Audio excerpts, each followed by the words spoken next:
think you'll ever be able to talk again? Or how will you work if you can't talk? So yes, it was a very bleak time. All hopes of finishing my book, and perhaps even my career, seemed to be over. It was very tense for everybody. It was incredibly tense.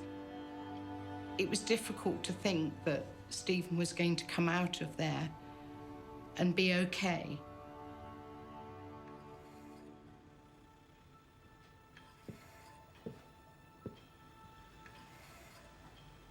As the weeks of my recovery turned into months, it became obvious to me, and everyone around me, that being on a ventilator meant that I needed constant care and monitoring to keep alive. This was a very big realization that things were going to dramatically change and that this was going to be needing 24-hour-day nursing care. Their lives would never, ever going to be the same again. Once nurses came into the house, life changed. And that was very difficult for all of us. For me, for the children. Home was no longer home. There was no privacy, because the walls were listening to everything. Despite the intrusions on family life, with the nurses' help, I grew stronger.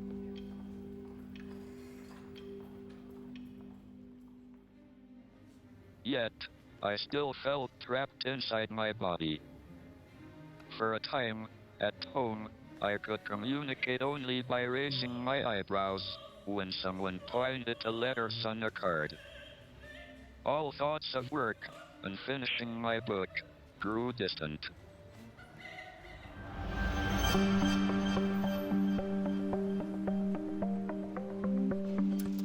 But then quite unexpectedly, a glimmer of hope came from across the water.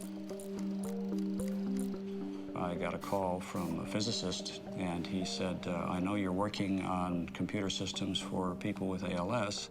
Says, I've got someone in England, he's a professor of physics, who lost the ability to speak, and he needs a system. This system was called Equalizer, and the top part of the screen was a set of letters, rows of letters. And then the bottom part of the screen was rows of words, 36 very frequently used words. So he could choose the top part or the bottom part. He learned that very quickly, and I was blown away by it. He was scanning just amazingly fast. I had enough movement in my right hand to be able to click the computer system and write the words I wanted.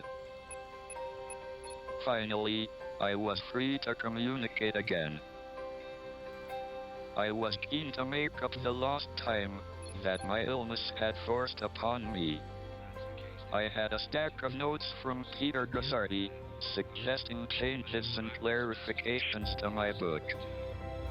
But I needed practical help with the rewrite at my end, someone who could act as a go-between. Keeping the graphic as simple as we can. The people in the States were speaking on a loudspeaker phone in his office, and Stephen was writing using his new computer system on the screen, and then you would say what he was saying over the phone. The way you're writing this is just to keep... We're just sort of cobbling it together, I think is probably the right term. I had no idea what was going on Stephen's side of this, where it seems that he was persuading Stephen that this was okay, helping Stephen off the walls. If Stephen started to think, why the hell am I spending all this time making this idiot understand this basic stuff? After months of work, the rewrite was complete. None of us really knew whether the book would be liked and would sell as we all hoped for. All we could do now was give it a title, A Brief History of Time, send it off to the printers, and wait.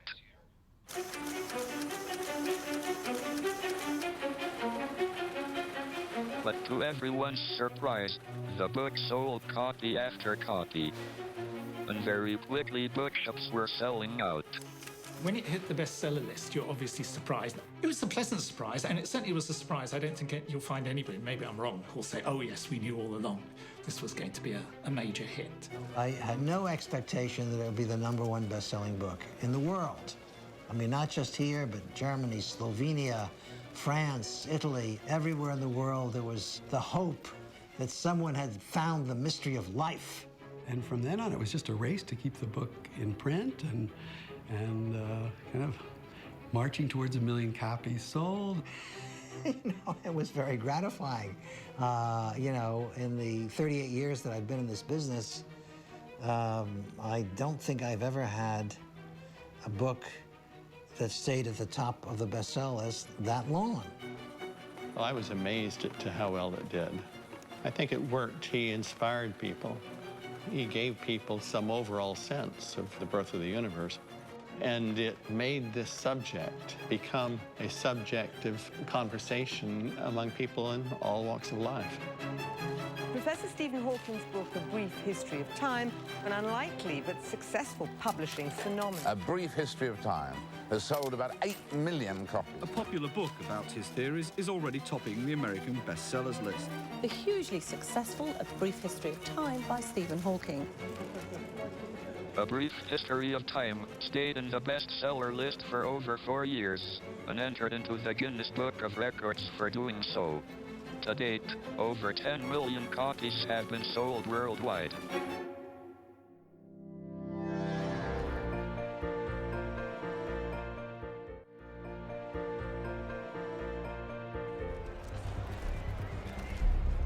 Over the next few years, a lot of fuss was made about my book.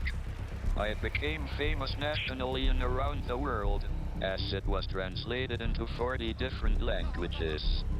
Delighted to welcome Professor Stephen Hawking. I was invited on the chat shows. Well, I think people do think of you as a genius, not just as a disabled genius. And I've made a cameo appearance on Star Trek, my favorite sci-fi show. You are bluffing. Wrong again, Albert.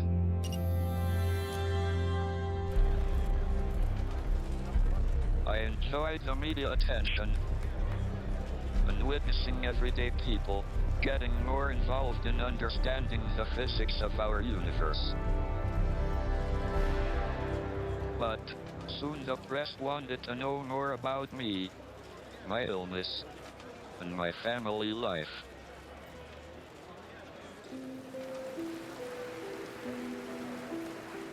He wanted this worldwide celebrity. He enjoys that. And part of his whole outlook on life and his science is that it's fun, and celebrity was fun. And he embraced it in a way that was not necessarily very good for the family, the children. So this was a further real problem in the marriage. We were engulfed and swept away by this great wave of fame and fortune. And I have to say that really, it all got rather too much for me to cope with. And I suppose that's when we ceased to be as happy as we had been. And then when marriage broke up, I felt as if a rug not just had been pulled up from under my feet, but the earth had opened up under that rug and swallowed me up, but because the marriage had been my raison d'etre. And it took me quite a little while to recover my sense of my own identity.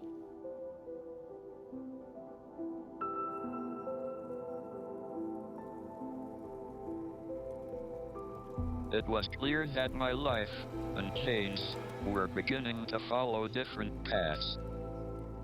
In 1990 we separated, and were divorced in 1995.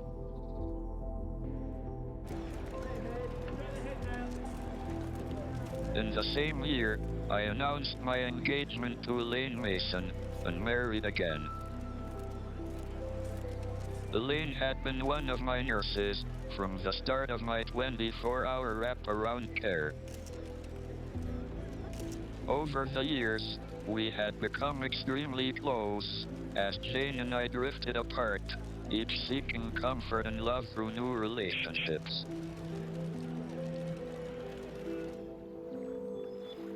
Elaine became closer to Stephen than any of the other nurses.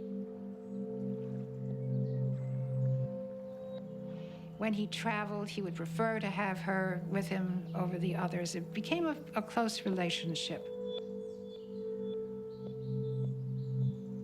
My marriage to Elaine was passionate and tempestuous. She saved my life on several occasions, and we were together for 11 years before divorcing in 2006. The low point was when the press printed unsubstantiated allegations that I had been the victim of domestic violence.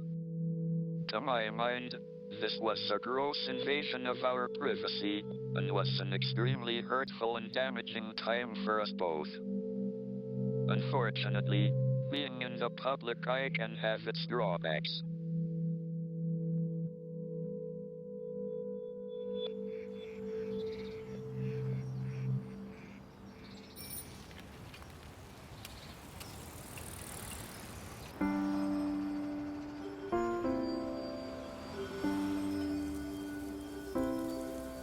Living a very public life does, however, have its upsides too. At work, I am often visited by famous people who share an interest in space and the universe we live in. Sometimes, even astronauts drop by. My voice is listened to because I did something 43 years ago. And I have the sense of humans reaching outward and succeeding, but I believe that he is valued more because he has the pure analytical combined with the philosophical that comes from his understanding of the beginnings and the ends of the universe.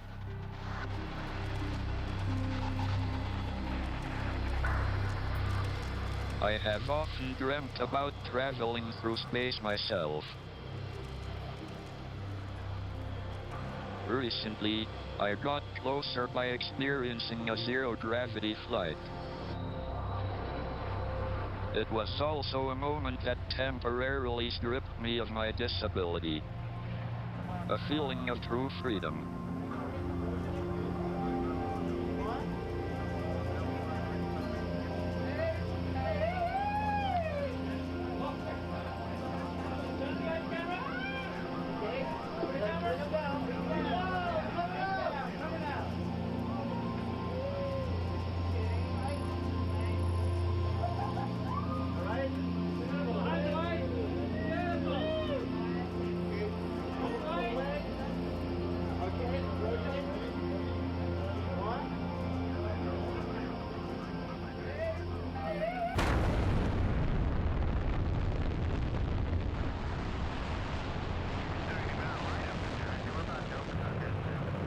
I believe the pioneering efforts of the early astronauts like Buzz need to be taken onto the next level.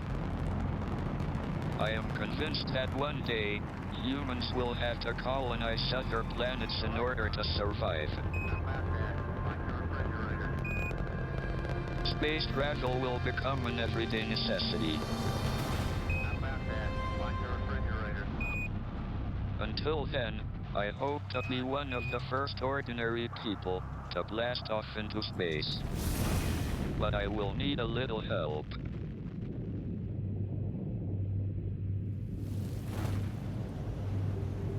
I just couldn't think of anybody in the world that we'd rather send to space than Stephen Hawking. And, you know, we haven't offered anybody a free ticket, but it was the one person in the world that we felt, you know, we'd love to invite you to space.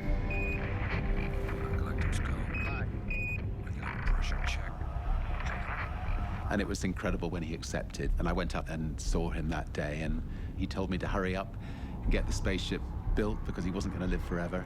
and hopefully next year we'll take him up. And I think that, you know, he feels that if he goes into space personally, he can lead the way. My hopes for space travel have been with me throughout my life.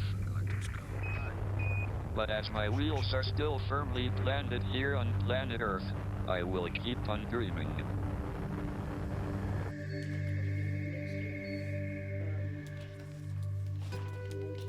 As I am now considered a so-called famous person, more and more of my time is taken up with my public life. For this, I rely greatly upon my team around me. You are really the gatekeeper in this role. You get the general fan mail, hero worshipping him, really. Then you get people who are obsessed with religion and God and the fact that Professor Hawking doesn't appear to have a God as such that they can feel comfortable about. So you get a huge range of what we call the God letters. And then you get letters from the disabled, serious scientists, mostly people full of admiration for Professor Hawking and what he has achieved. He is a great iconic figure, and he enjoys his public appearances. And it's great that, you know, he's still very engaged with everything that surrounds him. So, if you want to explore the inside of a black hole, choose a big one. People have searched for many black holes of this mass, but have so far not found any. This is a pity, because if they had, I would have got a Nobel Prize.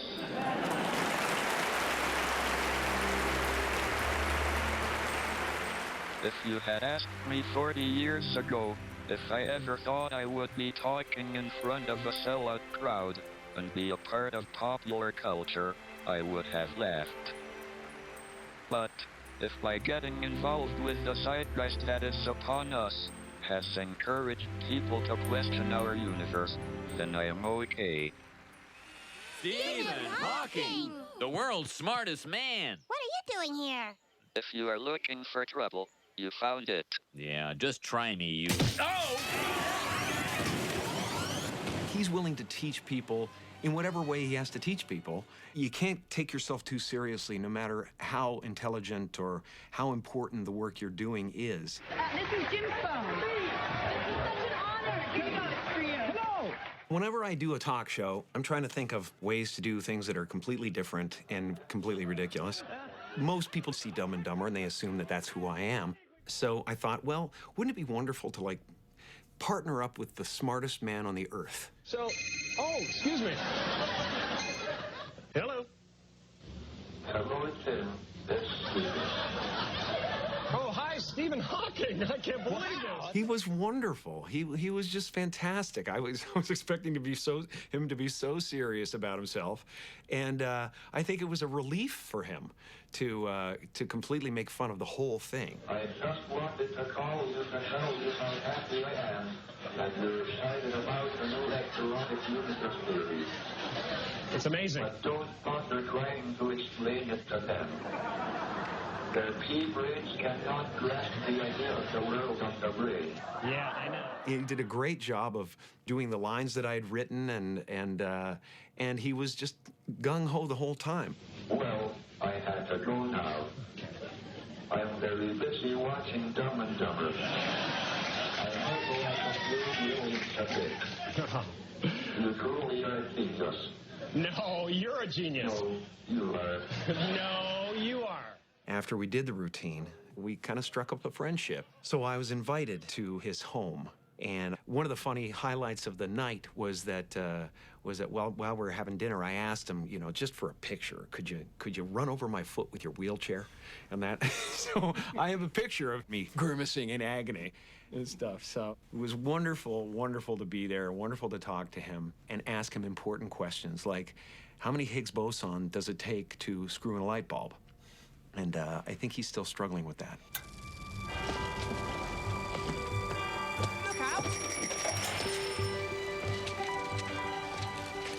It has been a lot of fun, and also very strange, to see myself depicted in so many ways.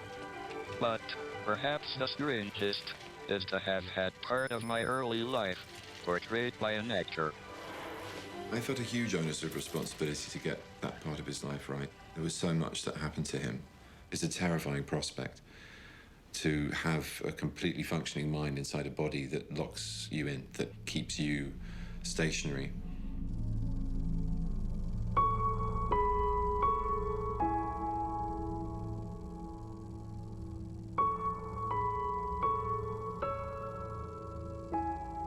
One of the things I wanted to get right was to show the stages of the progression of his condition and where the instability and fear came from. There are very obvious details, such as being at the top of a flight of stairs. That suddenly becomes the most enormous obstacle, being on any sort of uneven ground. Those feelings of vulnerability. He's incredibly stoic. I think that was probably the case when he was younger as well. I think he rolled up his sleeves and got on with it, and look at the results. I mean, it's self-evident. The man became a spokesperson for the most complex ideas.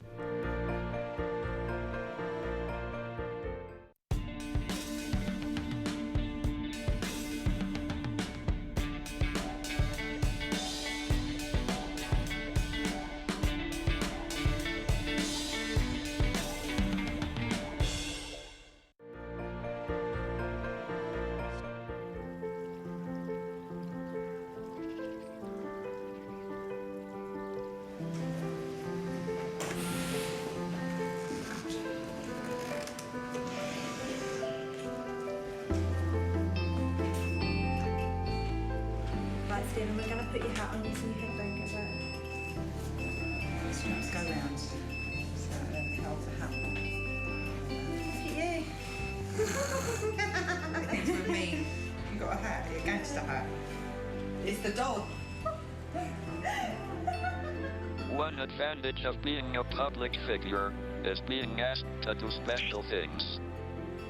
Today I am center stage at the opening ceremony of the Paralympics Games, and it's an honor to do so.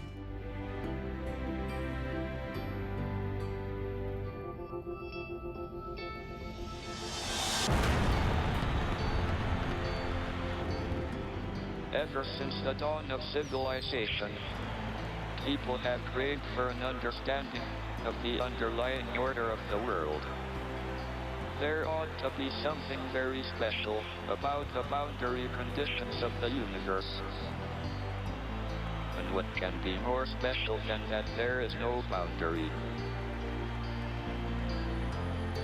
And there should be no boundary to human endeavor. The Paralympic Games are all about transforming our perception of the world. We are all different. There is no such thing as a standard or run-of-the-mill human being, but we share the same human spirit.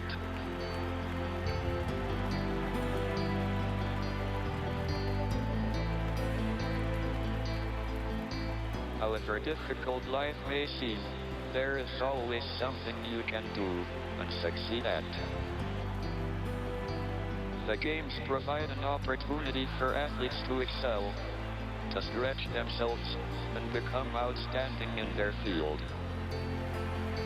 So let us together celebrate excellence, friendship, and respect. Good luck to you all.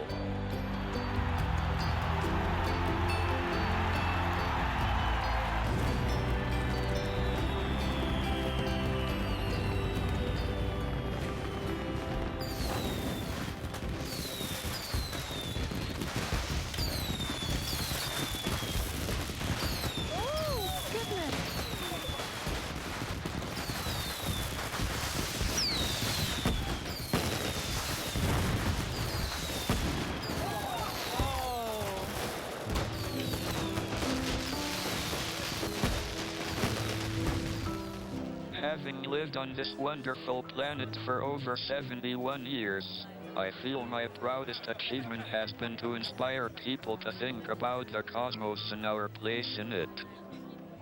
Since I believe there is no afterlife, I think it's important to realize we only have a very short time alive and should make the best of it.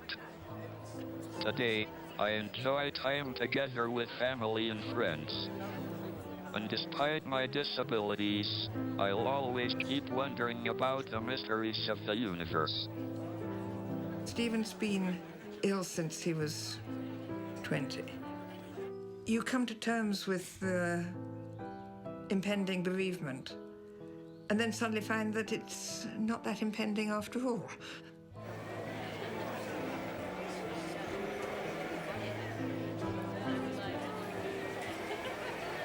I'm sure there's plenty more he'd like to know about.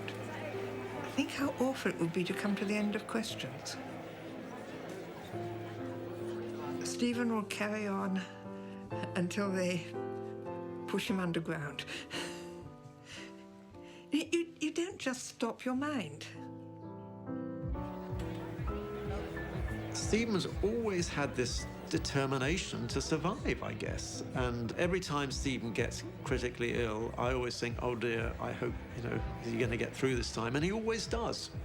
He's just got this tremendous determination to live. And I do think there is such a thing as the will to live. There are several components to his long survival. One is that he's, by a very large margin, the most stubborn person I've ever met.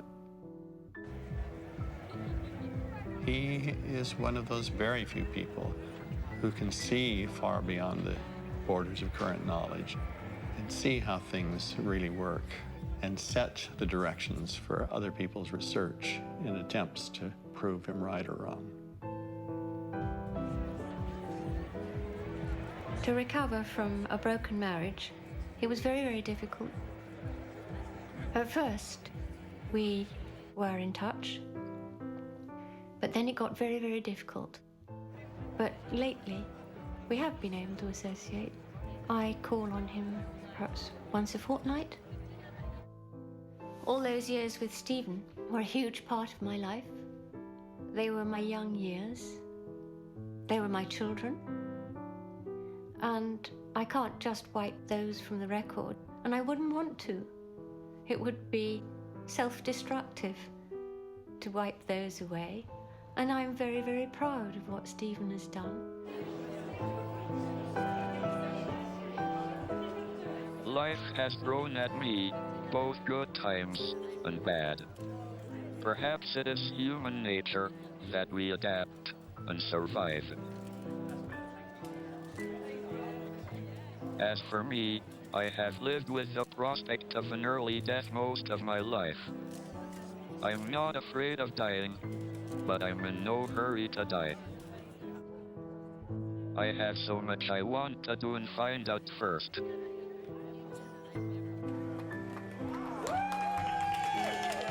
So for now, goodbye. And thank you for coming on a journey through my world.